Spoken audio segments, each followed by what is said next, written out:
আসসালামু আলাইকুম রহমতুল্লাহ। আজ আমি আপনাদেরকে এমন একটি ঘটনা শোনাতে যাচ্ছি যা আপনারা কখনো এই ঘটনাটি শুনেননি। ঘটনাটি হচ্ছে এক গাজার গর্ভবতী মায়ের মনোবেদনা। সে মা বলছিল, আমি একটি নতুন প্রাণ ধারণ করেছি, অথচ আমার চারপাশে শুধু ধ্বংসের গন্ধ। প্রতিটি বোমার শব্দে আমার গর্ভের শিশুটি কেঁপে ওঠে, যেন সে জন্মের আগে যুদ্ধ চিনে নিচ্ছে। আমি তাকে শান্ত করতে পারি না, কারণ আমি নিজেই অশান্ত। রাতের ঘুম কেবল বেঁচে থাকার জন্য। আশ্রয়হীনতার ভয়ে ঘুমের মাঝেও বুক ধড়ফড় করে ওঠে।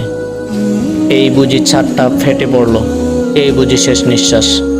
ডাক্তারের কাছে যাওয়া তো দূরের কথা, এক ফোঁটা বিশুদ্ধ পানিও অনেক সময় ভাগ করে খেতে হয়। পুষ্টির অভাব, বিশ্রামের অভাব, সব কিছুর মাঝে আমি শুধুই চাই আমার সন্তান যেন বেঁচে থাকে। সে যেন দেখে এক শান্ত পৃথিবী, সেখানে তার প্রথম শব্দ হবে মা, ভয় নয়। সেখানে সে আকাশের দিকে তাকিয়ে রঙিন পাখি চিনবে, ড্রোন নয়। আমি একটুখানি নিরাপদ আশ্রয় চাই, শুধু একজন মায়ের মতো সন্তানকে পৃথিবীতে আনতে চাই। যুদ্ধের মাঝে নয়, ভালোবাসার মাঝে।